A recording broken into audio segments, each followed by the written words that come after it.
नमस्कार, news India में आप सबका स्वागत है। मैं हूं आपके साथ प्रीति सिंह। बिहार में भले ही नीतीश कुमार के नेतृत्व में राष्ट्रीय जनतांत्रिक गठबंधन यानी कि एनडीए की सरकार बन चुकी है, लेकिन राष्ट्रीय जनता दल ने आस अभी तक नहीं छोड़ी है। भारतीय जनता पार्टी के वरिष्ठ नेता और बिहार के पूर्व उप मुख्यमंत्री सुशील कुमार मोदी ने दावा किया है कि राष्ट्रीय जनता दल के प्रमुख लालू प्रसाद यादव जेल से ही सरकार गिराने की साजिशें रच रहे हैं। लालू जेल में फोन का इस्तेमाल कर रहे हैं। वो जेल से ही भारतीय जनता पार्टी और साथ ही जनता दल यूनाइटेड के विधायकों को फोन कर बिहार में सरकार को अस्थिर करने के लिए लगातार प्रलोभन दे रहे हैं। सुशील मोदी के मुताबिक लालू जेल में बिल्कुल घर की तरह फोन का इस्तेमाल कर रहे हैं। वो एक खास नंबर पर हर कॉल को रिसीव कर रहे हैं और दूसरों को भी उसी नंबर से फोन कर रहे हैं। हमको लगा कि सबों ने मेरे चुनाव जीतने पर औपचारिक हमको बधाई दिया, तो मुझे लगा कि वो कर रहे हैं। तो मेरे पीए ने फोन उठाया, तो उन्होंने कहा कोई लालू प्रसाद जी बात करना था। हमको लगा कॉल, तो उन्होंने पूछा रांची से। फिर मैंने उनको प्रणाम किया और उन्होंने मुझे बधाई दिया। उनको चरण स्पर्श भी किया के नाते। फिर वो कहने लगे कि हमें साथ दो और ये स्पीकर को गिराना है, सरकार गिराना है, आगे बढ़ाए, मंत्री बने। उन्होंने कहा कि सर हम पार्टी से हैं और ऐसा नहीं कर सकते। यही तब उन्होंने कहा मेरा आदमी का बहाना कर लो, ये कर लो। तो ऑडियो में स्पष्ट सुन सकते हैं जो बात भी है। तो उस समय संयोग बस मैं अपने माननीय नेता आदरणीय सुशील कुमार मोदी जी के पास नंबर बात पर ही था। हमारी जब पीए ने आके बताया कि लालू प्रसाद जी का फोन सब जो करना हो गया। निश्चित अगर हमने ऑडियो को लिया है, डायरेक्ट बात हुई है, तो निश्चित रूप से ये फोन से बात। सुशील मोदी ने भी कहा है कि उनकी भी बातचीत हुई है उनसे सीधे लालू यादव से। देखिए, जो डायरेक्ट जब हमारे नेता ही माननीय सुशील जी ने डायरेक्ट जब बात किया है, तो फिर उससे क्या आप कह सकते हैं? आरजेडी के विधायक इसे बता रहे डॉक्टर्ड है, फर्जी नहीं, ऐसा कुछ नहीं। ललन पासवान है, नहीं, ऐसा कुछ नहीं है। चलिए, ऐसा कुछ नहीं है। अगर हुआ है तो बहुत ही निंदनीय बात है। ये तो माननीय सुशील मोदी जी बोल रहे हैं, लेकिन माननीय विधायक लोग सब समझदार हैं किसको वोट करना है, नहीं करना है। और ये आरोप लगाना ये तो हमेशा लगाते रहते हैं। और ये बता दें, कहीं लालू प्रसाद यादव जी का कोई फ़ोन नंबर, वो जो नंबर दिए हैं, अभी अखबार में पढ़ा मैंने, कोई इरफान उनके साथ सेवादार है। तो इस तरह की हरकतें उनको नहीं करना चाहिए। उनको अपने विधायकों पर भरोसा रखना चाहिए। और इसका मतलब कहीं ना कहीं गड़बड़ी है उनके विधायकों में। हम तो ये बात नहीं कह सकते, वो क्यों आरोप लगा रहे हैं। तो हम आपको बता दें, बिहार में एनडीए की सरकार बन चुकी है। एक बार फिर से सीएम नीतीश को बना दिया गया है, लेकिन उसके बाद ही अगर आरजेडी की बात की जाए तो कहीं ना कहीं आरजेडी अभी भी इस उम्मीद में बैठी है कि शायद आने वाले दिनों में पासा पलट सकता है, कुछ उलटफेर हो सकता है और शायद इस बार आरजेडी की सरकार बन जाए। इस तरीके की खबरें सामने आ रही हैं, लेकिन सबसे बड़ी खबर सामने ये आ रही है कि लालू प्रसाद यादव चारा घोटाले में जेल की सजा काट रहे हैं। बिहार के पूर्व मुख्यमंत्री सुशील कुमार मोदी की ओर से ट्वीट किया गया है और उस ट्वीट में उन्होंने साफ कहा है कि लालू प्रसाद यादव जो है लगातार जेल में भी फोन का इस्तेमाल कर रहे हैं, जेल में भी लगातार घर की तरह वो जीवन जी रहे हैं। और उन्होंने एक साफ बात कही है कि एनडीए की सरकार बन गई, लेकिन उसके बावजूद भी लालू प्रसाद यादव जो है वो एनडीए के तमाम विधायकों को जेल से फोन कर रहे हैं, मंत्री पद देने का उन्हें प्रलोभन दे रहे हैं और कहीं ना कहीं कह रहे हैं कि वो आरजेडी में शामिल हो जाएं और एनडीए की सरकार गिर जाए। इस तरीके के आरोप भारतीय जनता पार्टी की ओर से लगाए जा रहे हैं।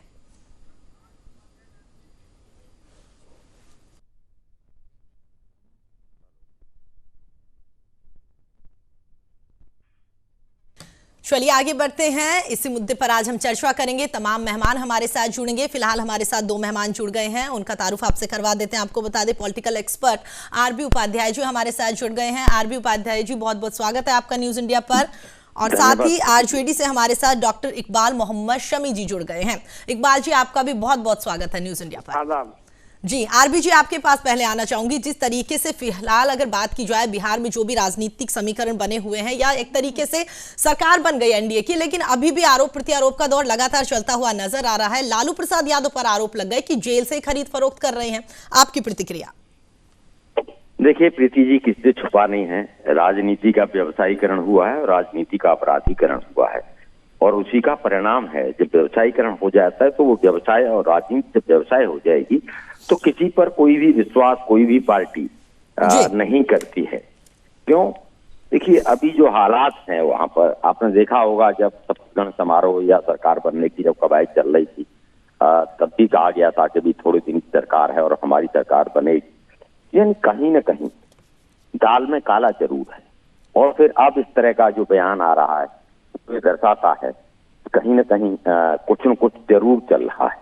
और उसी का परिणाम है कि भी आप लालू प्रसाद यादव या दूसरे लोगों पर जो भी आरोप लगाते हैं जी। या जो भी क्या सच्चाई है मैं नहीं कह सकता, लेकिन देखिए राजनीतिक लोग हैं, राजनीति करेंगे कि आप सरकार बनाने के लिए सब कुछ करते हैं, तो दूसरी पॉलिटिकल पार्टियां हैं वो भी अपना एक प्रयास करती हैं कि भी उनकी सरकार बने। लेकिन बात वहीं आके टिकती है कि भी आपको अपने जो प्रतिनिधि हैं, जो एमएलए हैं, उन पर कितना भरोसा है। तो फिर वही बात आके कि भी अगर मान लीजिए किसी पॉलिटिकल पार्टी को कोई भरोसा अपने उन पर नहीं है और जहां फायदा नुकसान यानी व्यवसायी है राजनीति, तो विश्वास करना भी उचित नहीं है जिसको जहां दाव मिलता है। ठीक है आरबी जी, दोबारा आपका रुख करूंगी। इसी बीच आपको बता दें आरजेडी नेता मनोज झा कुछ कह रहे हैं, पहले वो सुन लेते हैं। हम जानते हैं, चाहे माननीय मंत्री अशोक चौधरी जी हों या मुकेश सहनी जी हों या स्वयं मुख्यमंत्री जी हों, डेलिकेट बैलेंस है इस सदन का, आधा आधा बटा हुआ है। जनादेश के अपहरण का तो वैसे ही बोझ झेल रहे हैं माननीय मुख्यमंत्री जी। महत्वपूर्ण बात यह है कि ध्वनि मत लिया जाता है और ध्वनि मत में किनकी ध्वनियां घुस रही हैं जो किसी भी सदन के सदस्य नहीं है। तो मैं फिर से एक बात कहता हूं, आप वो विजुअल्स देखिए, आपको ये स्पष्ट हो जाएगा कि लोकतंत्र की हत्या हो रही है।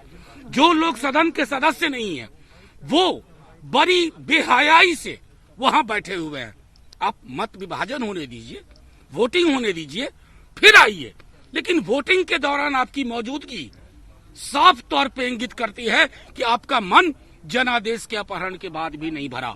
आप लोकतंत्र के पूरे खात्मे की कोशिश कर रहे हैं। अगर मेरी बात सुनी जा रही हो पीठासीन द्वारा, प्रोटेम स्पीकर द्वारा, मैं उनसे भी आग्रह करूंगा कि संसदीय लोकतंत्र की बेहतर परंपराओं के अनुरूप तमाम वो लोग जो सदस्य नहीं है किसी भी सदन के, चाहे नियमावली के अनुरूप, उन्हें बाहर भेजा जाए। उनके अंदर रहते हुए ये संभव नहीं है कि चुनाव निष्पक्ष और स्वतंत्र हो। अगर आप अपने स्पीकर का चुनाव स्वतंत्र और निष्पक्ष ढंग से नहीं कर सकते तो आप लोकतंत्र से और क्या उम्मीद करेंगे। अगर थोड़ी बहुत भी मैं समझता हूं हया बची हो, माननीय मुख्यमंत्री जी को और तमाम उन मंत्रियों को खुद से सदन छोड़ देना चाहिए और चुनाव तक, जब तक चुनाव संपन्न ना हो तब तक वो प्रवेश ना करें। अन्यथा लोकतंत्र के इस मंदिर को शर्मसार करने का काम कर रहे हैं और हम आप सब लोग इसके गवाह हैं। गवाही हमारी आपकी ली जाएगी एक दिन। ये मैं समझता हूं ये संदेश है, ये संकेत है। और अभी भी मुख्यमंत्री जी और उनके प्रिय मंत्रीगण। तो आप सीधी तस्वीरें देख रहे थे बिहार से, जहां पर आपने देखा किस तरीके से आरजेडी नेता मनोज झा की ओर से एनडीए पर लगातार आरोप प्रत्यारोप लगाए गए हैं। चर्चा को आगे बढ़ाते हैं। आरबी जी, आपकी बात अधूरी रह गई थी, दोबारा आपके पास लौटूंगी, लेकिन उससे पहले डॉक्टर इकबाल जी आपके पास आना चाहूंगी। अभी मनोज झा की बाइट आप सुन रहे थे, उन्होंने किस तरीके से कहा कि सदन में जो है लगातार आरोप प्रत्यारोप का दौर अभी से शुरू हो गया और अभी तो शुरुआत हुई है, लेकिन उसके बाद भी एनडीए का जो मन नहीं भरा और लगातार अभी भी वो तमाम जो दूसरी पार्टी के लोग हैं उन्हें लगातार आरोप प्रत्यारोप लगाने की कोशिश कर रही है। लेकिन सवाल एक ये उठता है, एक तरीके से भारतीय जनता पार्टी की ओर से आरोप लगाया जाता है, वो भी पुख्ता आरोप लगाए जाते हैं एकदम सबूत के साथ में। लालू प्रसाद यादव लगातार फोन कर रहे हैं। अभी मनोज झा जी की ओर से कहा गया था कि सदन में वो लोग भी बैठे हुए थे जो सदन के सदस्य नहीं है। वहीं दूसरी ओर लालू प्रसाद यादव जी विधायक ललन सिंह को फोन कर कर कहते हैं कि आप जब वहां पर वोटिंग हो तो उपस्थित नहीं रहना।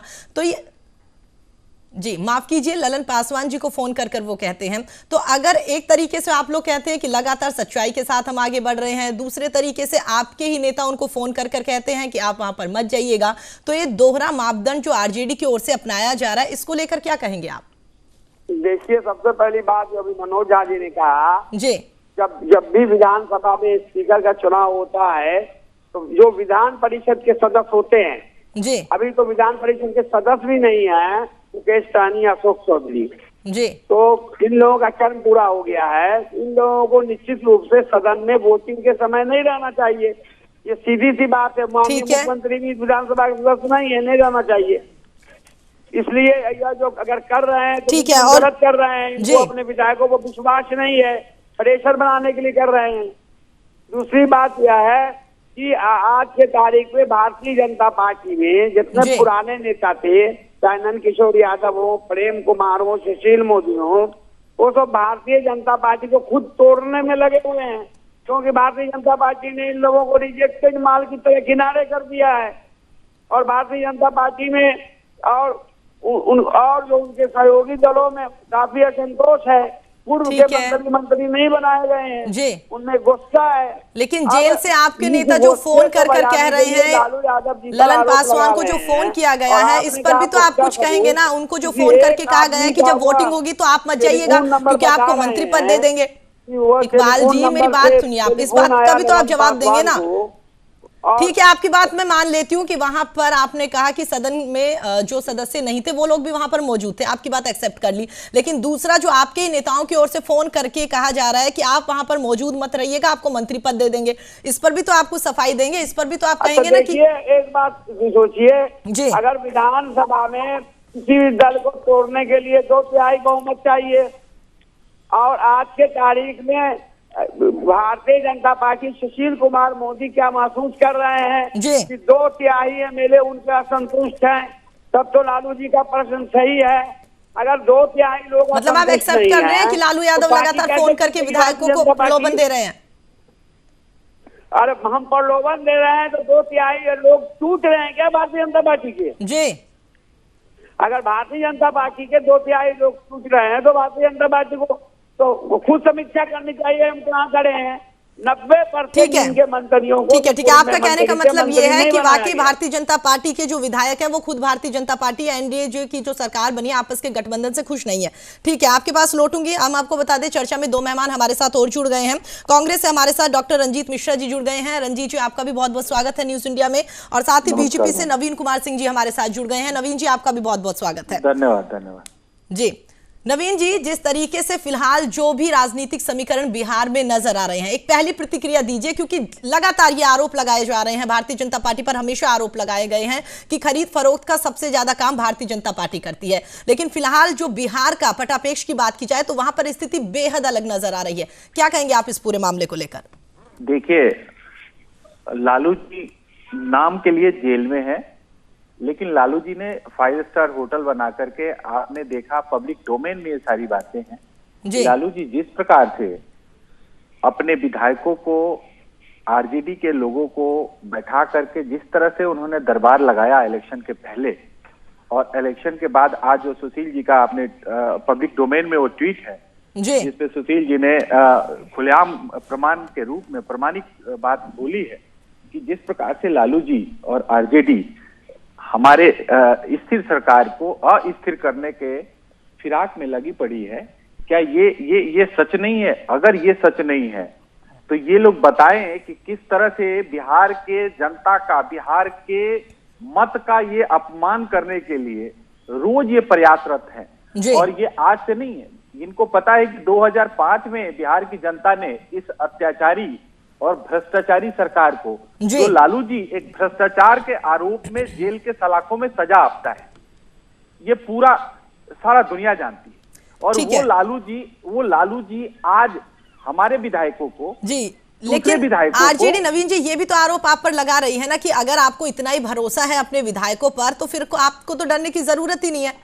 अगर इतना ही भरोसा है, आपको लगता है कि वाकई आपकी पार्टी की रीति नीतियों से तमाम विधायक खुश है, इस गठबंधन से खुश है, तो परेशान होने की जरूरत कहाँ है आपको? नहीं, बिल्कुल हम परेशान इस बात से हैं कि जब आप हमारे विधायकों को अननेसेसरी प्रलोभन दे करके और आप उसको, मतलब सरकार को अस्थिर काम करने का काम कर रहे हैं, तो क्या आप ये कहीं का आचार है क्या कि आप जो सरकार स्टेबल गवर्नमेंट है, जो बिहार की जनता ने एक मत दे करके एनडीए के पक्ष में सरकार बनाया और आप उस सरकार को अस्थिर करने के लिए लगातार दबाव बना करके आपने एक अत्याचार और एक अनाचार का आपने पैमाना बिहार के अंदर में बना रखा है।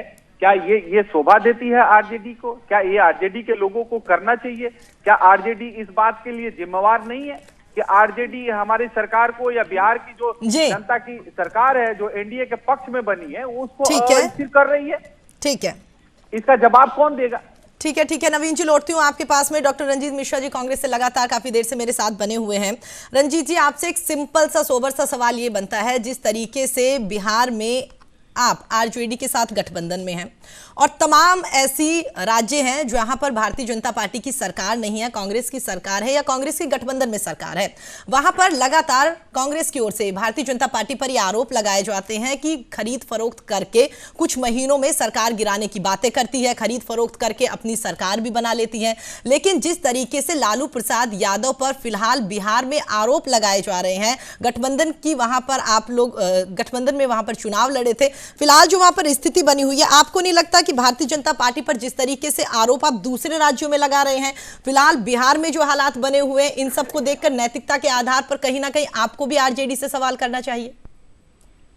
देखिए, अभी तो आरजेडी पर इन्होंने आरोप लगाया है, आरोप की जांच होनी बाकी है, वास्तविकता क्या है उसमें। सर, उन्होंने तो नंबर तक डिस्प्ले कर दिया। हमने तो पब्लिक डोमेन में प्रमाण के साथ पे डाला है प्रीति जी, पब्लिक डोमेन। जी सर, वही सवाल मैंने उनसे किया कि अब वो कौन से सबूत होने चाहिए। जी, कोई आपत्ति है तो ये हमारे खिलाफ में जाएं। और ठीक है, रंजीत जी को बोलने दीजिए। ठीक है नवीन जी, रंजीत जी बात रखिए। देखिए नवीन जी तो जोर से बोल रहे हैं। आपको पता है कि कर्नाटक की चुनी हुई सरकार इन लोगों ने किस तरह से गिराई, इन लोगों ने गोवा, पूर्व उत्तराखंड जैसे राज्यों में किस तरह से सत्ता की चोरी की, तो इनको तो विषयों पर बोलने का कोई नैतिक अधिकार ही नहीं है। अभी कल ही इनके वरिष्ठ भाजपा के नेता कह रहे थे कि महाराष्ट्र की सरकार ये गिराएंगे। तो आप ये समझ लीजिए कि भारतीय जनता पार्टी को तो इस तरह के मुद्दों पर बोलने का कोई नैतिक अधिकार ही नहीं है। ठीक है, रही बात इसकी, तो मैंने आपको बताया कि अभी सुशील मोदी जी ने आरोप लगाया है। आपको ये भी लग रहा है कि सुशील मोदी जी, नंदकिशोर यादव जी और लेकिन सर आपको नहीं लगता रंजीत जी, आपको नहीं लगता कि दोहरा मापदंड आपकी ओर से जो अपनाया जा रहा है वो कहीं ना कहीं गलत है? वाकई आपको सवाल पूछना चाहिए, क्योंकि देखिए भारतीय जनता पार्टी को लेकर तमाम कांग्रेस के नेताओं की ओर से कहा जाता है। आपने फिलहाल रिसेंटली आपने एग्जाम्पल दिया है कि बहुत सारे ऐसे राज्य है जहां पर खरीद फरोख्त करके भारतीय जनता पार्टी की ओर से सरकार बना ली गई, लेकिन गठबंधन में जो पार्टी आपके साथ है उसके नेताओं की ओर से अगर इस तरीके से खरीद फरोख्त किया जाता है, तब आपकी ओर से कोई बयानबाजियां नहीं आती, तब आप बिल्कुल कह देते हैं कि नहीं, इस तरीके के कोई काम नहीं किया। भारतीय जनता पार्टी पे आरोप तो ये भी है कि इनके सुशील मोदी से लोग ही पार्टी को तोड़ने पर आमादा है जी। तो इसलिए ये घबराए हुए हैं। इनके जो वरिष्ठ नेता हैं वही पार्टी तोड़ने में लगे हुए हैं। तो इसलिए ये कहना जी दूसरी कोई पार्टी इनकी पार्टी को तोड़ रही है, मुझे नहीं लगता इसमें कोई सच्चाई है। ठीक है, तो राजस्थान और मध्य प्रदेश में जिस तरीके से अंतर्कलह चल रही है उनको तो आप नहीं इनकार कर सकते। आप उन राज्यों को देखकर ही ये बातें कहिए ना, ऐसा तो नहीं है कि वहां पर भी अंतर्कलह नहीं चल रही। देखिए, अंतर्कलह एक अलग चीज है, लेकिन भारतीय जनता पार्टी तो अपना ये पूरा का पूरा पब्लिक डोमेन में चीजें रही है कि गुजरात के विधायकों को कैसे तोड़ा, मध्य प्रदेश के विधायकों को कैसे तोड़ा, और अब ये महाराष्ट्र में सरकार गिराने की बात कर रहे हैं। तो इनको तो इस पर बोलने का कोई नैतिक अधिकार ही नहीं है। और दूसरी बात प्रीति जी, मैं सुन रहा था कि विधान परिषद के सदस्य जो अब विधान परिषद के भी सदस्य नहीं है, वो विधानसभा में आज क्या कर रहे हैं? ठीक है, तो ये कौन सी नैतिकता का ये उदाहरण दे रहे हैं? लेकिन आप सर वही बात है ना, आप एक्सेप्ट नहीं कर रहे। ठीक है रंजीत जी, देखिए मेरी बात सुनिए, आपने कहा, मैंने वो बात एक्सेप्ट किया। इससे पहले आरजेडी से डॉक्टर इकबाल जी मेरे साथ जुड़े हुए, उन्होंने भी सेम बात कही जो आपने कही कि वाकई वहां पर सदन के कई लोग ऐसे मौजूद थे जो सदन के सदस्य नहीं थे, फिर भी वहां पर मौजूद है। ठीक है, आपकी बात एक्सेप्ट कर लेते हैं। लेकिन जिस तरीके से लालू प्रसाद यादव की ओर से ललन पासवान जो है उन्हें कॉल किया जाता है, उनसे कहा जाता है कि आपको मंत्री पद दे देंगे, लेकिन आप जब वोटिंग होगी तो वहां पर मत जाइएगा, तो इसको लेकर भी तो कुछ कहेंगे ना आप, या सिर्फ आरोप लगाने तक ही सीमित रहेंगे? इस बारे में मेरा यही कहना है कि सुशील मोदी जी ने आरोप लगाया है, आरोपों की जांच होगी, उसमें क्या बात होती है उस पर अभी टिप्पणी जल्दबाजी है जी। लेकिन इस काम के विशेषज्ञ तो भारतीय जनता पार्टी के लोग हैं। और जो विधायक सामने आकर कह रहे हैं, जो विधायक मीडिया के सामने आकर कह रहे हैं कि वाकई लालू यादव की ओर से फोन किया गया है, तो उसको लेकर भी अब क्या सबूत चाहिए आपको? देखिए, अभी ये आरोप प्रत्यारोप का दौर है ना, ये आरोप अपने राजनीतिक स्वार्थ की वजह से भी लगा सकते हैं। मैं ये कह रहा हूँ कि भारतीय जनता पार्टी तो सर्टिफाइड है ना, हर जगह पूरे देश भर में पार्टियों को तोड़ती है। ठीक है पैनल में और भी बहुत सारे लोग जुड़े हुए हैं। रंजीत जी, उनके पास भी जाना पड़ेगा। नवीन जी, जल्दी से जवाब दीजिए इस बात का। देखिए, रंजीत जी को ये पता होना चाहिए कि रंजीत जी के शीर्ष नेतृत्व में कितनी उठापट है बिहार के इलेक्शन को लेकर के। कपिल सिब्बल जी से लेकर के और इनके जितने शीर्ष नेतृत्व, जिसका मैं नाम लूं, सोनिया जी से लेकर के तमाम इनके सारे नेताओं का आज बैठक पे बैठक चल रही है। ये आत्ममंथन, आत्मचिंतन नहीं करेंगे कि बिहार में इनकी क्या स्थिति है, क्या हालात है। 1985 के बाद में बिहार में ये कहां खड़े हैं कांग्रेस वाले, और ये कांग्रेस वाले हमें आईना दिखा रहे हैं। अरे इनको ये समझना चाहिए कि एनडीए के पक्ष में बिहार की जनता ने मत दिया है और एक पूर्ण बहुमत से बिहार में सरकार बनाई है, और इस जनमत का सम्मान करके और सरकार को चलने देना चाहिए और लोगों का सम्मान करना चाहिए, बिहार की जनता का सम्मान करना चाहिए, बिहार के विकास का सम्मान करना चाहिए। ठीक है नवीन जी, लौटूंगे आपके पास। आरबी उपाध्याय जी काफी देर से लगातार मेरे साथ बने हुए हैं। ठीक है नवीन जी, लौटती हूँ आपके पास। आरबी जी, लगातार तमाम नेता हमारे साथ जुड़े हुए हैं। आपने अब तक उनकी बातें भी सुनी होगी, किस तरीके से एक दूसरे पर लगातार आरोप प्रत्यारोप लगाया जा रहा है। लेकिन अगर बिहार के राजनीतिक समीकरण की बात की जाए तो आपको लगता है कि वाकई थोड़ा जिस तरीके से खरीद फरोख्त की खबरें सामने आ रही है, इसके बाद से कुछ आने वाले दिनों में बाकी उठापटक देखने को मिल सकती है? आरबी जी, मेरी बात सुन पा रहे हैं? आरबी जी, मेरी आवाज आ रही है आप तक? लगता है किसी तकनीकी खामी के कारण मेरा उनसे संपर्क नहीं हो पा रहा। दोबारा उनसे संपर्क करने की कोशिश करेंगे। इकबाल जी काफी देर से लगातार साथ बने हुए हैं। इकबाल जी, कांग्रेस से रंजीत जी की ओर से जो बातें कही गई है, सेम आपने भी वो बातें कही थी, लेकिन सवाल ये उठता है कि वाकई ही आरोप लग रहे हैं, नंबर जारी किए जा रहे हैं, विधायक बाहर आकर लगातार कह रहे हैं। लालू प्रसाद यादव का मेरे पास फोन आ रहा है। अब और क्या कुछ सबूत चाहिए? अब बच क्या गया? अरे कुछ नहीं बचा। इसमें ऐसा है कि सुशील मोदी जी और प्रेम कुमार, नंदकिशोर यादव पार्टी के हम ही हुई तय की है। ये भारतीय जनता पार्टी में शामिल, भारतीय जनता पार्टी में दर्शाने के लिए ऐसा ड्रामा कर रहे हैं। अच्छा, वो लोग मंत्री नहीं बने हैं, वो लोग मंत्री बनने के लिए परेशान है कि हमको उधर से टेलीफोन आ रहा है, उधर से टेलीफोन आ रहा है, हमको मंत्री बनाइए। मंत्री बनाने का और सत्ता पाने। अच्छा, आप ये कहना चाहते हैं कि एनडीए में वो मंत्री बनना चाहते हैं, उन्हें मंत्री पद नहीं दिया जा रहा, इस वजह से झूठे आरोप लगाए जा रहे हैं कि लालू प्रसाद यादव उन्हें फोन कर रहे हैं।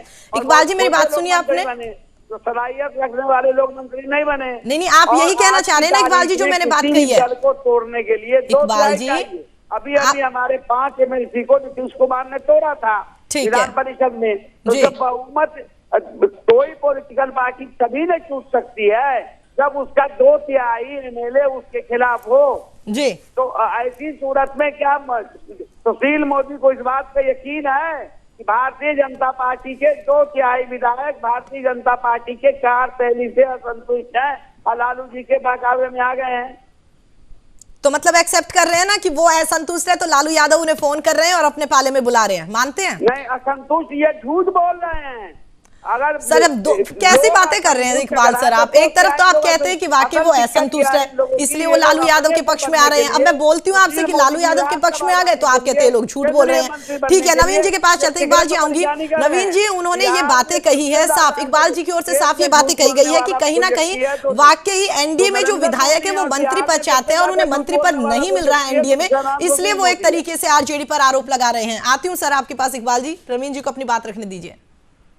देखिए प्रीति जी, सबसे इम्पोर्टेंट बात यह है कि माननीय उप मुख्यमंत्री, पूर्व उप मुख्यमंत्री सुशील जी, नंदकिशोर जी और प्रेम कुमार जी, ये हमारे प्रदेश के बहुत सीनियर लीडर हैं और ये लगातार 2005 से हमारे यहाँ मंत्री पद को सुशोभित करके हैं। और हमारी पार्टी की अपनी एक परंपरा है कि हम आगे के जो नए जनरेशन के लोग हैं उनको मौका देते हैं और इनको आगे की तरफ। देखिए, ये हमारा इंटरनल विषय है जिसको मैं शेयर करना नहीं चाहता आपसे, बट इन्होंने सवाल उठाया इसलिए मैं इसका जवाब देना चाहता हूं। इन नेताओं को हमारी पार्टी आगे की तरफ, सेंट्रल के तरफ और आगे के रणनीति में ले जाती है। संगठन में, कभी संगठन में आते हैं, कभी मंत्री परिषद में आते हैं। ये हमारा अपना विषय होता है कि हम किसको मंत्री परिषद में लाएं और किसको संगठन। लेकिन वो तो आरोप लगा रहे हैं ना आपके ऊपर नवीन जी कि आप लोग उन्हें मंत्री पद नहीं दे रहे, इस वजह से वो लालू प्रसाद यादव की पार्टी में आना चाह रहे हैं। और कहीं ना कहीं अब सुनिए, अब देखिए, एक लालू प्रसाद की पार्टी में जिसका आइडियोलॉजी जेल से शुरू होता है, लालू प्रसाद जी की, जिसकी पूरी जंगल राज का एक 15 साल का कुनबा जो बिहार के लोगों ने देखा है, किस तरह से अत्याचार, किस तरह से बेईमानी, किस तरह से भ्रष्टाचार हुआ है। भ्रष्टाचार का एक पैमाना और एक जीता जागता एग्जाम्पल है लालू प्रसाद जी, जो जेल के सलाखों में अभी सजा आपता है। और इस पार्टी में जाने की बात हमारे नंदकिशोर जी कर रहे हैं, प्रेम कुमार जी कर रहे हैं, सुशील जी कर रहे हैं। अगर सुशील जी को जाना होता, आज पब्लिक डोमेन में प्रमाण के साथ में सुशील जी ने नंबर जारी करके कहा है, अगर हिम्मत है आरजेडी में, अगर हिम्मत है कांग्रेसियों में, तो ये जाएं हमारे खिलाफ में कोर्ट में जाएं। अगर इनकी इतनी हिम्मत है तो ये लोकतंत्र को बहाल करने की, लोकतंत्र की अच्छे लोकतंत्र की बहाली के लिए ये हमारे खिलाफ में अगर हिम्मत है तो ये जा करके दिखाए। ठीक है, ये जा नहीं सकते, मैं चैलेंज करता हूं इनको जी। ठीक है नवीन जी, आपकी ओर से जो बातें कही गई है, एक बार छोटा सा जवाब रंजीत जी से ले लेते हैं और उसके बाद में फिर हमारे साथ पॉलिटिकल एक्सपर्ट अरविंद जयतिलक जी जुड़ गए हैं, उनके पास में जाऊंगी। ठीक है जी रंजीत जी, बात रखिए अपनी। देखिए, कोर्ट जाएंगे आप लोग, क्योंकि जिस तरीके से आप लोग साफ कह रहे हैं कि आरोप नहीं। सुनिए प्रीति जी, नवीन जी इससे पहले भी कह रहे थे। आपको एक बात बताऊं कि जनादेश के सम्मान करने की बात इनको अब याद रहती है, लेकिन जब महागठबंधन को विजयी बनाया था बिहार की जनता ने और सत्ता की चाबी महागठबंधन को सौंपी थी, तो इन्होंने रातों रात साठगांठ करके नीतीश जी को अपने पास बुलाया और उनके साथ सत्ता बना ली। तो उस समय इनकी नैतिकता कहाँ चली गई थी? इसीलिए मैंने कहा कि भारतीय जनता पार्टी ऐसा कोई कुकृत्य नहीं है जो अभी लोगों के सामने इन्होंने करके न दिखाया हो, तो इसलिए इनका नैतिकता पे प्रवचन देना ये उचित नहीं है जी। रही बात इसकी, तो मैं आपको ये बता रहा हूँ कि सुशील मोदी जी हो या प्रेम कुमार जी हो या नंदकिशोर यादव जी हो, ये इनका आंतरिक मामला है। हमारे आंतरिक मामले पर ये खूब उपदेश देते हैं। अभी तुरंत आप सुन रही थी, इन्होंने कहा था कि कांग्रेस में मंथन का दौर जारी है। ठीक है, मतलब टिट फॉर टैट करना है कि अगर इनका आंतरिक मामला चल रहा है, आपकी ओर से बयानबाजी करना जरूरी है, और अगर आपका आंतरिक मामला चल रहा है तो भारतीय जनता पार्टी की ओर से बयानबाजी जरूरी है।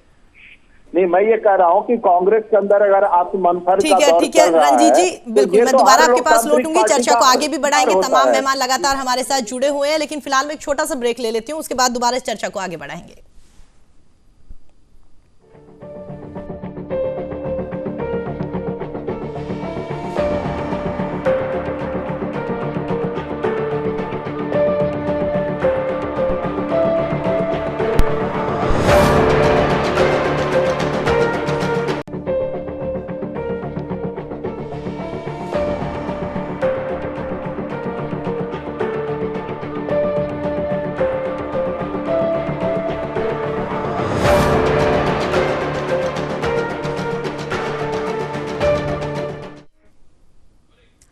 ब्रेक के बाद एक बार फिर आप सभी का स्वागत है। चर्चा को आगे बढ़ाते हैं। तमाम मेहमान लगातार इस चर्चा में हमारे साथ जुड़े हुए हैं। वहीं पर पॉलिटिकल एक्सपर्ट अरविंद जयतिलक जी हमारे साथ जुड़ गए हैं। अरविंद जी, सबसे पहले आपका बहुत बहुत स्वागत है।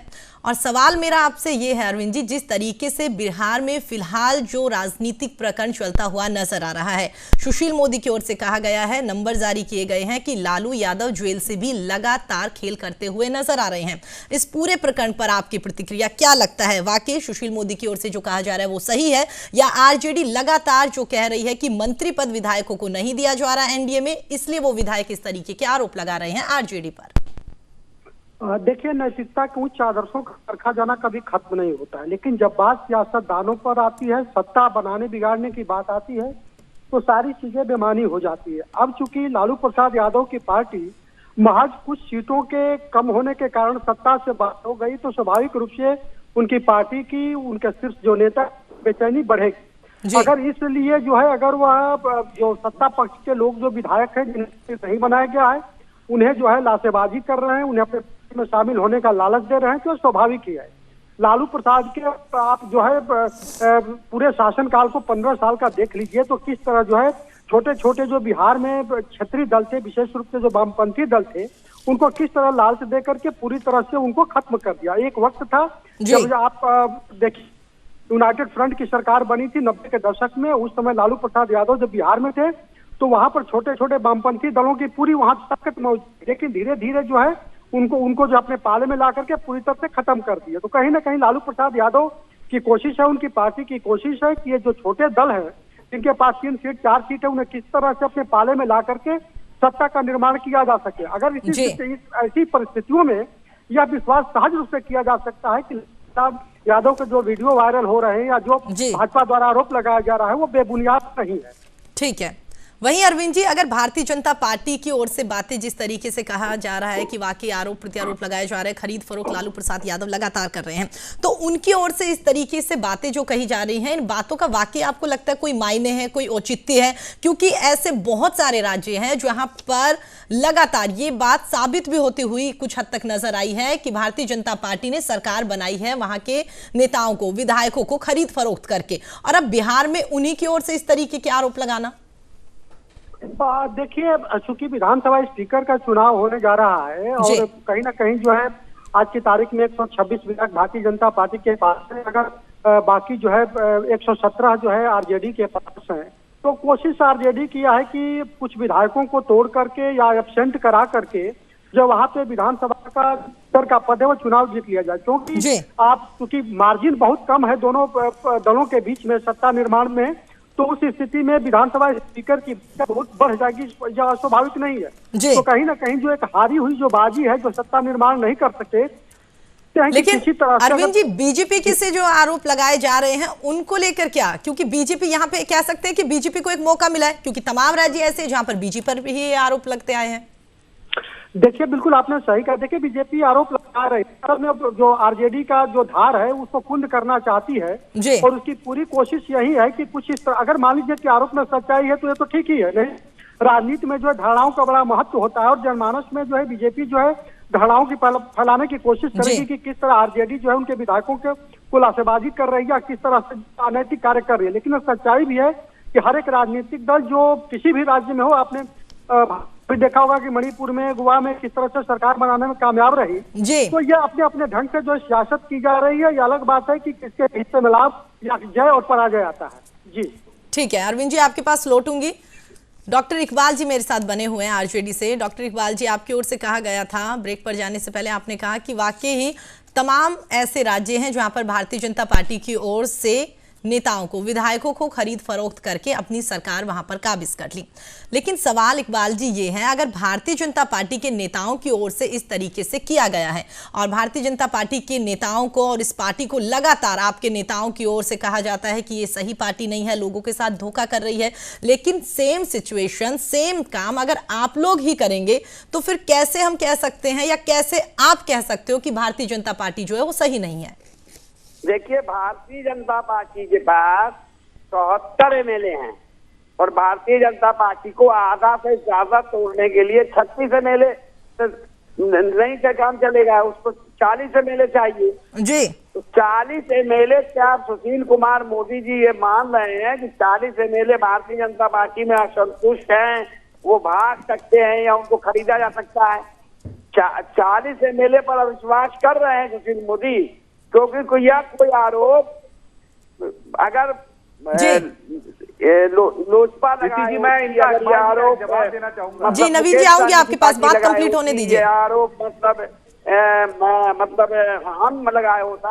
नहीं इकबाल जी, आप मेरा सवाल नहीं सुन पाए। मैंने कहा कि अगर भारतीय जनता पार्टी जो खरीद फरोख्त का काम करती आ रही है, जैसे आरोप आपकी ओर से लगाए जा रहे हैं, वही काम अगर आप लोग करेंगे तो फिर आप कैसे डिसाइड कर सकते हैं कि ये पार्टी अच्छी है और ये नहीं है? खरीद फरोख्त अगर कर रहे हैं तो क्या भारतीय जनता पार्टी को इस बात का यकीन है तो उसके 40 एमएलए छूट सकते हैं? सर फिर वही दोहरा मापदंड, मतलब एक्सेप्ट करने के लिए तैयार ही नहीं। आप कहते हैं कि असंतुष्ट है तो हाँ लालू उन्हें फोन कर रहे हैं, और अगर असंतुष्ट नहीं है तो आप कह रहे हैं कि फोन नहीं कर रहे। मोदी मान लेना पहले कि हमारे यहाँ 40 विधायक भारतीय जनता पार्टी में केंद्रीय नेतृत्व से और राज्य नेतृत्व से असंतुष्ट है और वो टूट सकते हैं। ठीक है इकबाल जी, आपकी ओर से जो आरोप लगाए गए हैं नवीन जी से जवाब ले लेते हैं। जी नवीन जी। देखिए, इकबाल जी एक घिसी-पिटी रिकॉर्डिंग लेकर के बैठ गए हैं और उसी घिसी-पिटी रिकॉर्डिंग को चला रहे हैं। ये घिसी-पिटी रिकॉर्डिंग ना बिहार की जनता सुनना चाहती है ना मानना चाहती है।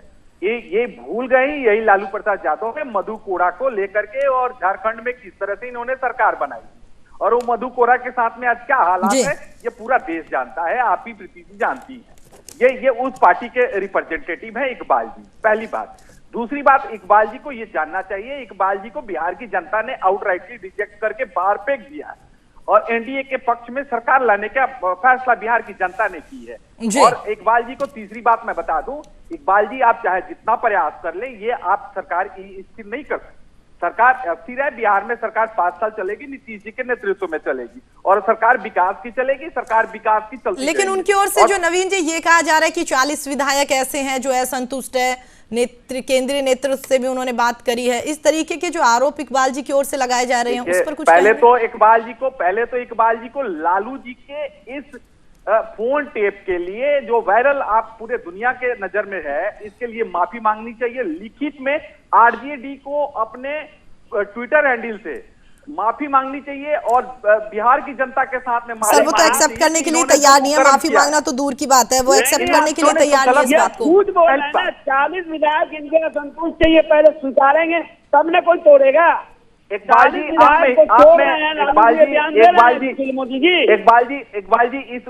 जी को मैं ये बता दूं, इकबाल जी एक विधायक को या 2 विधायक को आपने एक या 2 विधायक पूछ सकता है क्या? सुन लीजिए इकबाल जी, सुन लीजिए आज की तारीख में आप लोग किसको बेवकूफ बना रहे हैं? मेरी बात सुनिए, बेवकूफ वाली बात मत करिए। एक मिनट सर, प्लीज तमीज से बात करिएगा। आप इस तरीके के शब्दों का इस्तेमाल बिल्कुल भी नहीं कर सकते। आप एक दूसरे की रेस्पेक्ट करेंगे और उसके साथ ही सवाल करेंगे और जवाब देंगे। बिल्कुल नहीं सर, बिल्कुल नहीं, दोबारा आप इस तरीके की भाषा का उपयोग नहीं करेंगे। नहीं इकबाल जी ऐसा मत बोलिए, आप डॉक्टर लगाते हैं नाम के आगे और बोलते हैं इस तरह का सब। 40 विधायक अगर आपका नहीं टूट रहा है आप तो आप कैसे आरोप लगा? चलिए ठीक है, रंजीत जी के पास चलते हैं। एक दूसरे पर आरोप प्रत्यारोप जो आप लोग लगा रहे हैं, इसके अलावा भी बहस का मुद्दा है और उसी बहस के लिए हम यहाँ पर इकट्ठे हुए हैं। मेरी बात आपका 4 विधायक कंस्टिट्यूशनली टूट सकता है क्या? पहले सबसे पहले तो आप बिहार की जनता से आपकी पार्टी लिखित में माफी मांगे। जबरदस्ती पहली बात। चलिए ठीक है, दोनों की आवाज नीचे कर दीजिएगा। रंजीत जी आपके पास आना चाहूंगी। अगर ये आरोप जो लगाए जा रहे हैं, ये आरोप अगर वाकई सिद्ध होते हैं तो क्या वाकई तब भी आप गठबंधन में रहेंगे? तब आप सवाल नहीं करेंगे नैतिकता के आधार पर, या तब भी आप इसी तरीके से कहेंगे जिस तरीके से आरजेडी के नेताओं की ओर से कहा जा रहा है कि अभी भी ये झूठ है? क्योंकि अधिकतर अगर कहें तो 95 के आसपास तो ये क्लियर हो गया, क्योंकि अगर मोबाइल नंबर उनकी ओर से जारी किए गए हैं तो कहीं ना कहीं ये बात तो एक्सेप्ट करनी पड़ेगी कि हाँ उनकी ओर से फोन तो किए जा रहे हैं। देखिए मैंने पहले ही ये कहा कि अगर इस तरह का आरोप सुशील मोदी जी ने लगाया है तो उसकी जांच होगी और उसमें वास्तविकता आएगी। आपको भी पता है कि कई तरह का फर्जीवाड़ा इसमें संभव होता है और सुशील मोदी जी तो उसके मास्टरमाइंड हैं, इसलिए अभी मैं इस पर कोई रिएक्शन नहीं दूंगा। लेकिन एक बात मैं जरूर कहूंगा कि जिस तरह से बिहार में विधानसभा के चुनाव हुए और जिस तरह की परिस्थिति बनी, तो उससे असहज स्थिति तो है कई लोगों के लिए और इनके एनडीए के कई वरिष्ठ नेता ऐसे हैं जिनके बारे में बार बार ये अखबारों में और विभिन्न चैनलों पे दिखाया जाता है कि वो असंतुष्ट हैं और पार्टी को वो मतलब कई तरह से नुकसान पहुंचा रहे हैं। मुझे लगता है नवीन जी या भारतीय जनता पार्टी की घबराहट उस बात को लेकर ज्यादा है, उनको लगता है कि इस बार इनके वरिष्ठ नेता ही। जी तो रंजीत जी आपको लगता है कि एनडीए में भारतीय जनता पार्टी के कुछ नेता ऐसे हैं या कुछ विधायक ऐसे हैं जो अंदर ही अंदर भारतीय जनता पार्टी को कमजोर करने की कोशिश कर रहे हैं? बिल्कुल, और उसी से ये परेशान है। और अगर अभी चुनाव की बात है, मुझे लगता है इसमें अगर वोटिंग करवा दिया जाए तो दूध का पानी हो जाएगा कि कौन किधर जाना। ठीक है अरविंद जी के पास जाना चाहूंगी। अरविंद जी, जिस तरीके से रंजीत जी की ओर से बात कही गई है कि भारतीय जनता पार्टी के कुछ विधायक ऐसे हैं जो कह सकते हैं कि भारतीय जनता पार्टी की रीति नीति से खुश नहीं है या उनकी ओर से जो फैसले लिए गए हैं या कह सकते हैं कि उन्हें मंत्री नहीं बनाया गया, तो आप भी ये बात मानते हैं कि वाकई यही वजह है जिसकी वजह से फिलहाल वहां पर जो घमासान मचा हुआ है? अरविंद जी मेरी आवाज सुन पा रहे हैं? लगता है मेरा और संपर्क उनसे नहीं हो पा रहा, दोबारा उनसे संपर्क करने की कोशिश करेंगे। नवीन जी आप इस बात का जवाब दे दीजिए। देखिए प्रीति जी, मैंने एक पहले भी बोला है कि हमारे जो भी जिस तरह का इनका इल्जाम है, सबसे पहले तो इन्होंने जिस प्रकार से ललन पासवान जी को फोन किया है वो पब्लिक डोमेन में हमारे सुशील जी ने डाला है और ये थोड़ा भी अगर इनको हिम्मत है तो उसको काउंटर करें और कोर्ट तक आए। पहली बात, अगर इनमें हिम्मत है, नहीं तो ये बिहार की जनता से माफी मांगे, लिखित में माफी मांगे आरजेडी के लोग। मेरा सबसे मुख्य प्रश्न है। दूसरी बात, मैं आपकी बात का जवाब दे दी जी। आपने सवाल उठाया है जो इनका सवाल है। देखिए, इन्होंने जिस तरह से हमारे सुशील जी को सवाल उठाया है, जिस तरह से प्रेम जी को उठाया है और जिस तरह से नंद किशोर जी को उठाया, ये तीनों नेता के बारे में पूरा बिहार जानता है, पूरा देश जानता है कि हमारे कितने सीनियर नेता हैं। और जब असंतुष्ट होते सुशील जी, तो सुशील जी इसको पब्लिक डोमेन में लाते, उस नंबर को लाते जो जिस नंबर को लेकर के आज पूरा विवाद छिड़ा पड़ा है। और ये साबित है, ये प्रमाण के साथ में सुशील जी ने नंबर डाला है पब्लिक डोमेन में। अगर मैं वही बात कह रहा हूं कि यदि अगर हिम्मत है तो उसको प्रमाण को ये काट करें और कोर्ट चले, और नहीं तो ये बिहार की जनता से माफी मांगे। ठीक है नवीन जी, बीच में आपको रोकूंगी और उसके साथ ही अपने दर्शकों को एक जानकारी दे देते हैं। तो आपको बता दें, बिहार विधानसभा के लिए विजय सिन्हा को सर्वसम्मति से बिहार विधानसभा का अध्यक्ष चुन लिया गया है और उसी को लेकर फिलहाल जो है कह सकते हैं कि काफी खुशी का माहौल भी वहां पर नजर आ रहा है और उम्मीद की जा रही है कि उनकी अध्यक्षता के साथ ही आने वाले दिनों में बिहार में तमाम कामकाज आम जन की भलाई के लिए किए जाएंगे। जी नवीन जी, अब आप अपनी बात कंप्लीट करिए। मैं अपने विजय सिन्हा जी को आपके चैनल के माध्यम से बहुत बधाई देना चाहता हूं। बहुत सीनियर वरिष्ठ नेता हैं, बहुत सम्मानित नेता हैं, उनका बहुत कद ऊंचा है बिहार में। और मुझे लगता है कि बिहार विधानसभा अध्यक्ष के रूप में जिस पद पे हैं वो सुशोभित करेंगे और संविधान को आगे बढ़ाने में, बिहार के लोकतंत्र को, भारत के लोकतंत्र को मजबूत करने में काफी बड़ा योगदान रहेगा। ठीक है जी, चर्चा पे आते हैं सर।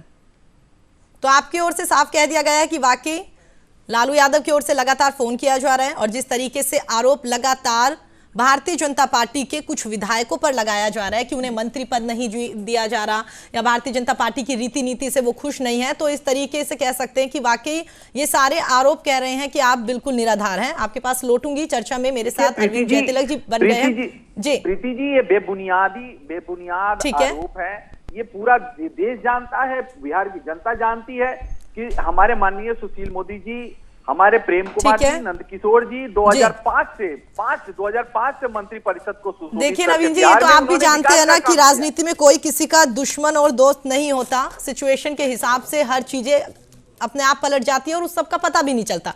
दोबारा चर्चा में आगे बढ़ेंगे, आपके पास वापस लौटूंगी। अरविंद जयतिलक जी से मेरा संपर्क बन गया, उनसे बात करती हूं मैं। अरविंद जी, जिस तरीके से लगातार लगभग 1 घंटा होने को आया है, हम बातचीत कर रहे हैं कि लालू प्रसाद यादव की ओर से फोन किया गया है, खरीद फरोख्त लगातार की जा रही है, भारतीय जनता पार्टी कह रही है कि ऐसा बिल्कुल भी नहीं है, लेकिन साथ ही खबर यह भी सामने आ रही है कि कुछ विधायक ऐसे हैं जो भारतीय जनता पार्टी के ही हैं लेकिन उसकी रीति नीति से खुश नहीं है या फिर उन्हें मंत्री पद नहीं मिला, इस बात से वो नाराज है।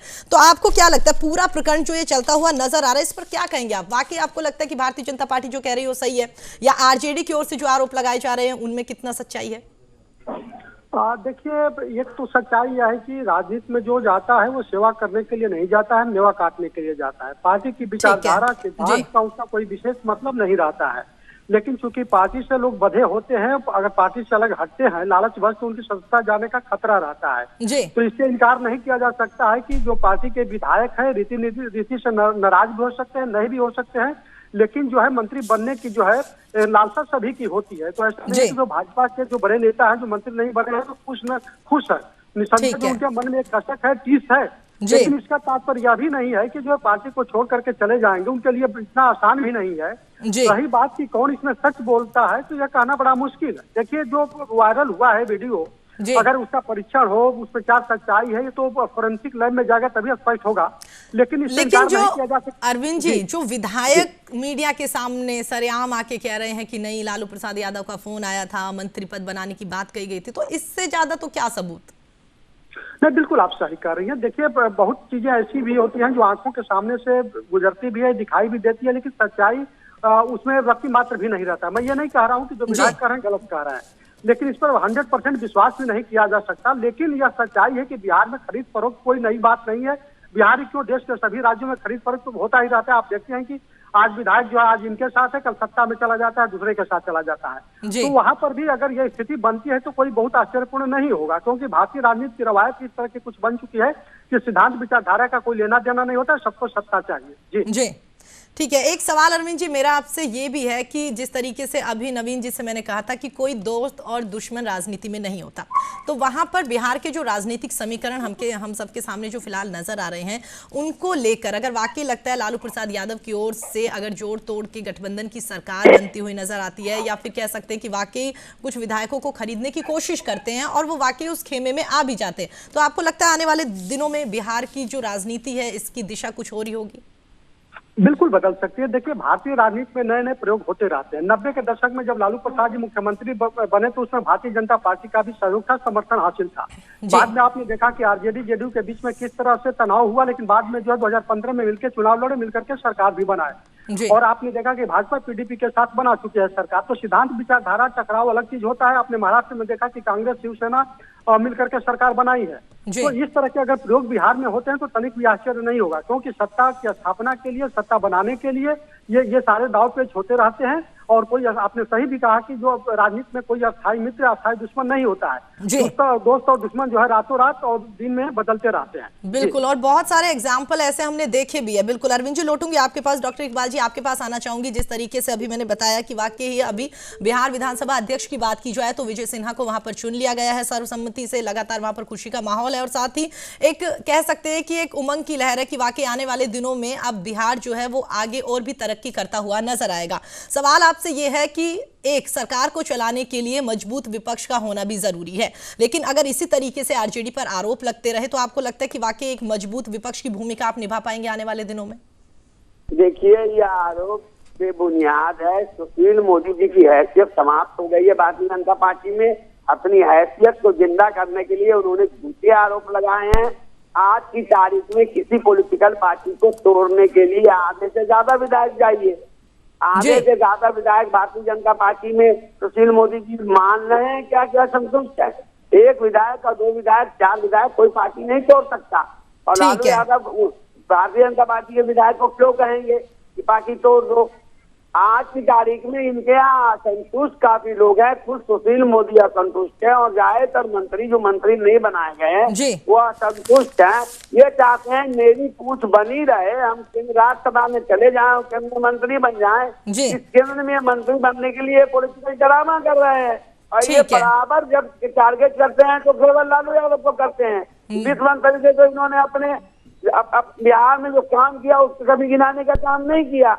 आज इनको सरकार ने माइंडेड किया है, हम मानते हैं, सरकारी बनाए हैं। 19 लाख लोगों को रोजगार दें, किसानों को समय पर पानी दें, उसको समय पर खाद दें, तो बिहार का मेडिकल जो स्थिति है उसको सही करें, शिक्षा का स्तर में सुधार करें, जो महाविद्यालयों के। ठीक है, कुल मिला के आपका कहना यह है कि भारतीय जनता पार्टी के जो नेता हैं, साथ ही सुशील मोदी का भी आपने नाम लिया, कि कहीं ना कहीं वो भारतीय जनता पार्टी से नाराज चल रहे हैं, या ठीक है उन्हें इस बार डिप्टी सीएम नहीं बनाया गया, तो आपका कहने का मतलब यह है कि वो इस बात से नाराज चल रहे हैं और कहीं ना कहीं उन्हें केंद्रीय नेतृत्व में भी एक अच्छा पद चाहिए, इस वजह से उनकी ओर से लगातार ये आरोप लगाए जा रहे हैं। रंजीत जी आपके पास आऊंगी, उससे पहले नवीन जी जो ये बातें इकबाल जी की ओर से कही गई है इनका जवाब दीजिए। और कहीं ना कहीं एक सवाल ये भी बनता है, ऐसी नौबत ही क्यों आई, जरूरत ही ऐसी क्यों आन पड़ी कि वाकई भारतीय जनता पार्टी के तमाम बड़े नेताओं पर इस तरीके के आरोप लग रहे हैं कि वो भारतीय जनता पार्टी से खुश नहीं है?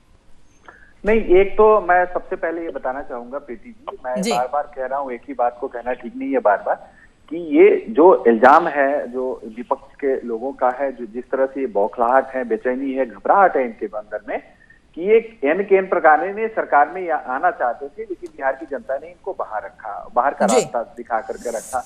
बिहार की जनता में ये घबराहट थी, ये बेचैनी थी, ये यदि ये विपक्ष वाले आ गए, जो ये आरजेडी वाले आ गए, तो किस तरह से इन्होंने जंगल राज फैला करके रखा था ये पूरा देश जानता है, पूरी दुनिया जानती है। तो इस तरह से बिहार की जनता ने इनको आउट करके रखा और बिहार की जनता ने इनको बाहर किया। नवीन जी, लेकिन सवाल ये भी उठता है ना कि अगर हमारी पार्टी में, हमारे घर में सब चीजें सही चल रही है तो पड़ोसियों को मौका ही नहीं मिलेगा। लेकिन जिस तरीके से फिलहाल वहां पर जो भी राजनीतिक समीकरण बनते हुए नजर आ रहे हैं भारतीय जनता पार्टी के अंदर, तो कुछ ना कुछ तो ऐसा है जिसकी वजह से विपक्ष को मौका मिल रहा है। प्रीति जी, माननीय सुशील मोदी जी बहुत सीनियर नेता है, आपको पता है। मैं एक चीज छोटा सी शेयर करना चाहता हूँ। माननीय सुशील मोदी जी 96 में बिहार विधानसभा में विपक्ष के नेता बने। उसके बाद 2005 से लगातार वो बिहार के डिप्टी सीएम बने। उनको अनेक संगठन में भारतीय जनता पार्टी के राष्ट्रीय उपाध्यक्ष भी रहे। हमारे यहाँ, मैंने कहा आपको प्रीति जी, मैं अपनी बात कह रहा हूँ, हमारे यहाँ संगठन में और सरकार में अलग अलग टाइप। ठीक है, एक छोटा सा सवाल नवीन जी, तो फिर अचानक से अब क्या हुआ ऐसा, जिस तरीके से आपने बताया कि इतने सालों से बिहार की राजनीति में वो सक्रिय है, फिर अब कौन सी ऐसी वजह आन पड़ी कि इस बार उन्हें डिप्टी सीएम नहीं बनाया गया, जबकि कयास यही लगाए जा रहे थे? देखिए, हमारे यहाँ मैंने कहा ना, भारतीय जनता पार्टी एक बहुत बड़ी पार्टी है और इसमें बहुत सारे हमारे तरह के सिपाही हैं और हर सिपाही को अलग अलग टाइम में भारतीय जनता पार्टी मौका देती है आगे आने का। ठीक है, ये सुनिए, एक बहुत इंपॉर्टेंट बात मैं कहने जा रहा हूँ जी। क्या ये आरजेडी के इकबाल साहब को मैं ये चैलेंज करता हूँ कि इकबाल साहब कभी डिप्टी सीएम और सीएम बैठ सकते हैं क्या पूरे अपने जीवन में? ये कभी राष्ट्रीय अध्यक्ष बन सकते हैं क्या? अरे भारतीय जनता पार्टी लोकतांत्रिक पार्टी है, यहाँ पे कोई नहीं जानता है कि कल डिप्टी सीएम कौन बनेगा, सीएम कौन बनेगा, प्रधानमंत्री कौन बनेगा, राष्ट्रीय अध्यक्ष कौन बनेगा, भारतीय जनता पार्टी का प्रदेश का अध्यक्ष कौन बनेगा। ये भारतीय जनता पार्टी मूल रूप से विचार। ठीक है नवीन जी, इतना वक्त नहीं है, वरना आपकी बात को और भी सुनती और चर्चा को और भी आगे बढ़ाती। डॉक्टर इकबाल जी, एक आखिरी कमेंट दीजिए। देखिए, आज की तारीख में यह सरकार जो जनता से वादा की है, वादा करने में विफल रहेगी और उसी के चलते ये ड्रामा शुरू कर दिया है। इनको पहले कैबिनेट में फैसला लेना चाहिए। 19 लाख लोगों में कितने लोगों, देखिए इकबाल जी, सरकार तो बन गई है और नीतीश जो है वो सीएम भी बन गए हैं। अब आपसे सिर्फ यही उम्मीद कर सकती है जनता कि आप विपक्ष की भूमिका सही ढंग से निभाएंगे। ठीक है, डॉक्टर रंजीत जी आपके पास आना चाहूंगी। इकबाल जी, इतना वक्त नहीं है, रंजीत जी आप अपना आखिरी कमेंट दीजिए। सड़क पर होगी, ठीक है, ठीक है, ठीक है, उतार देंगे, 1 महीना। ठीक है इकबाल जी सुन लिया मैंने। ठीक है जी, रंजीत जी आखिरी कमेंट दीजिए। प्रीति जी, अभी नवीन जी को मैं सुन रहा था, आपको पता होगा कि अभी जो चुनाव हुए हैं इसमें 28 इनके वरिष्ठ नेता ऐसे थे जो आरएसएस बैकग्राउंड के भी थे, भारतीय जनता पार्टी के वरिष्ठ उपाध्यक्ष राजेंद्र सिंह जैसे लोग थे, रामेश्वर चौरसिया जैसे वरिष्ठ नेता थे, जिन्होंने पार्टी छोड़कर लोजपा से चुनाव लड़ा। ठीक है, तो इसलिए उनकी बात से सहमत नहीं हूँ। दूसरी बात, शत्रुघ्न सिन्हा तो भारतीय जनता पार्टी के स्थापना काल से नेता थे, कीर्ति आजाद स्थापना काल से थे, सब लोगों ने पार्टी छोड़ के बिहार में कांग्रेस पार्टी ज्वाइन किया। तो ये कहना कि इनके नेता कहीं नहीं जाते हैं, ये ठीक नहीं है। अभी परिस्थिति इनके यहाँ पूरी तरह से बदल गई है और उसी से ये भयभीत है। और एक बात मैं जरूर कहना चाहूंगा कि अब इस तरह के ड्रामेबाजी को छोड़कर बीजेपी को भी, जो बिहार की जनता से इन्होंने वादे किए और जिन वादों के आधार पर ये चुनकर आए हैं, उसको पूरा करने में इनको अपनी ऊर्जा लगानी चाहिए। छोटा सा सवाल सर, उसके बाद इस डिबेट को खत्म करेंगे। रंजीत जी, जिस तरीके से आरोप लगातार लगाए जा रहे हैं, अगर ये आरोप सिद्ध होते हैं लालू प्रसाद यादव के ऊपर, तो लगता है आपको फिर भी आप गठबंधन में रहेंगे? नहीं, अगर आरोप सिद्ध होते हैं तो वो एक कानूनी प्रक्रिया होगी, वो होगी ही। उसके लिए मैं नहीं कह रहा हूं अभी कोई कि ये सही है या गलत है, लेकिन मैं ये कह रहा था कि इस तरह की गड़बड़ियों के मास्टरमाइंड है सुशील मोदी, तो इसलिए उन पर भरोसा करना। ठीक है सर, आरोप प्रत्यारोप लगाने के लिए आपको दोबारा डिबेट करेंगे, उसमें आरोप प्रत्यारोप लगाएंगे। आप तमाम लोग हमारे साथ जुड़े, अपना कीमती वक्त आप लोगों ने हमारे लिए निकाला, उसके लिए आप सभी का बहुत बहुत धन्यवाद। तो आपने देखा किस तरीके से लगातार हमारे साथ तमाम पार्टी के नेता जुड़े हुए थे, एक दूसरे पर आरोप प्रत्यारोप लगाने का दौर लगातार चलता हुआ नजर आ रहा है। लेकिन फिलहाल जो बिहार की राजनीति है उसको लेकर एक अपडेट जो निकलकर सामने आ रहा है वो यही है कि जिस तरीके से चुनाव लगातार बिहार विधानसभा अध्यक्ष के लिए कराए जा रहे थे, तो उसमें वहां पर विजय सिन्हा को चुन लिया गया है और उम्मीद की जा रही है कि उनके सानिध्य में आने वाले दिनों में बिहार जो है वो तरक्की करता हुआ नजर आएगा। और जिस तरीके से जो ये वीडियो और ऑडियो वायरल होने की खबरें सामने आ रही है, तो उम्मीद करते हैं कि आने वाले दिनों में ये स्थितियां साफ हो जाएगी कि वाकई लालू प्रसाद यादव की ओर से भारतीय जनता पार्टी के विधायकों को कॉल करके खरीद फरोख्त की जा रही थी या फिर हमेशा की तरह इस बार भी आरोप प्रत्यारोप का दौर चलता हुआ नजर आ रहा था। फिलहाल इस बुलेटिन में इतना ही। देश और दुनिया की तमाम खबरों के लिए आप देखते रहिए न्यूज़ इंडिया। नमस्कार।